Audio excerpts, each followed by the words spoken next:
Well, we wanted to find out exactly how many undocumented immigrants live here in the Rio Grande Valley alone. We started crunching the numbers. Recently, State Senator Leticia Vandeputte visited the grounds of our campus in an effort to become the state's next lieutenant governor.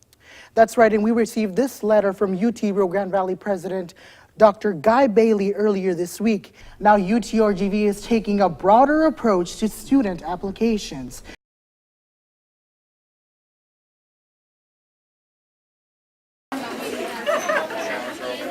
Sacred Heart Church in McAllen. A crisis brings out the best or the worst in people. Is ground zero for undocumented immigrants being released by Border Patrol. They're coming in hope for something better for themselves and for their children. The Relief Center helps thousands of women and children who cross illegally. Dozens of donations poured in. And we are seeing the best in people right now. We are seeing people from all the community either give of their time as volunteers or share whatever the need is. Everything from clothing, baby food, and even a simple pair of socks topped the list. The Valley stepped up in a time of need.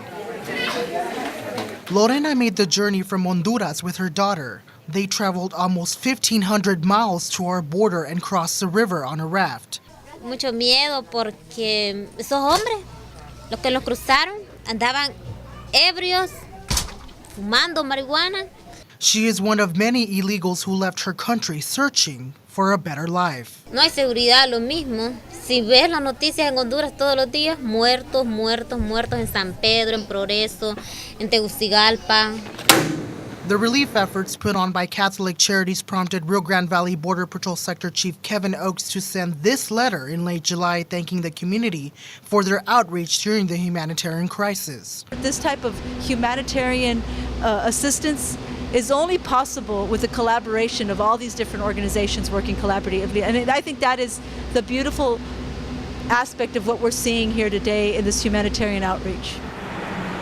For now, Catholic Charities will continue to lend a helping hand to those crossing the border in search of the American dream. If there was ever a reason for students to come out in numbers at UTPA, it's because of tradition. My culture, not a mascot! My culture, not a mascot! Stephanie Luna is one of many in the UTPA community wanting a change to the official UTRGV mascot. You know, we were asked our opinion, we gave it, and it went unrecognized. Our votes didn't matter, our voices were silenced. Luna says the name Vaqueros brings a negative stereotype to the Rio Grande Valley. And we can see that already, and I know that, you know, a lot of people are on Facebook and Twitter, you know, Instagram, and you can definitely see the blatant racism that is in some of these memes. Where's your voice? Where's your passion? Hundreds of students showed up to protest the new name. They believe Dr. Guy Bailey and the UT Board of Regents ignored the voice of the community. They knew from the beginning that it wasn't a good choice. SGA President Alberto Adame says the decision was made to include both universities along with the blending of the region's culture. His intent with selecting the Vaqueros as a mascot was to be inclusive and to unify the valley instead of excluding certain populations by selecting the Bronx. Am I correct? Yeah!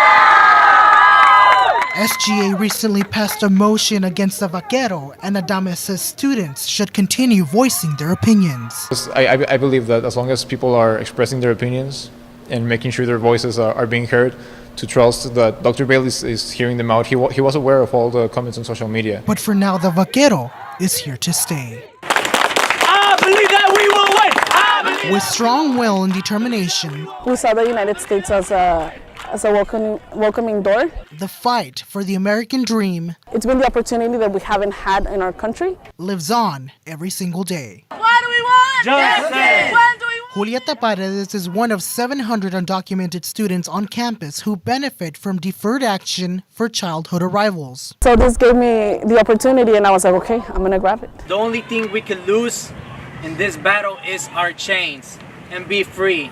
Paredes, along with others in the undocumented community, are calling Judge Andrew Hainan's decision to stop President Obama's executive order a fear tactic. They're going to lose faith, or they might not apply. And it's exactly what they want. They know that they're not going to stop this executive action because the president was on his whole authority to pass it. Currently, Texas is one of 26 states suing the U.S. government. The lawsuit landed in federal court in Brownsville. Esto no se para aquí. Vamos a seguir luchando. It hits close to home for parents like Maria Romero. Her son already benefits from DACA, and she could qualify for deferred action for parents of Americans and lawful permanent residents under the executive order. Voy a seguir luchando más por mí, por mi familia y por las personas que vienen detrás de mí.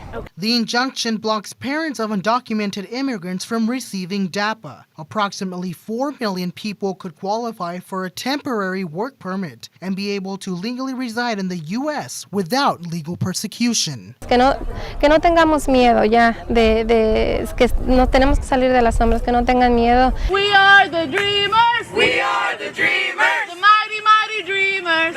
But Paredes and Romero have hope that President Obama and the White House will overrule the lawsuit, giving many a glimmer of opportunity in the land of the free and the home of the brave.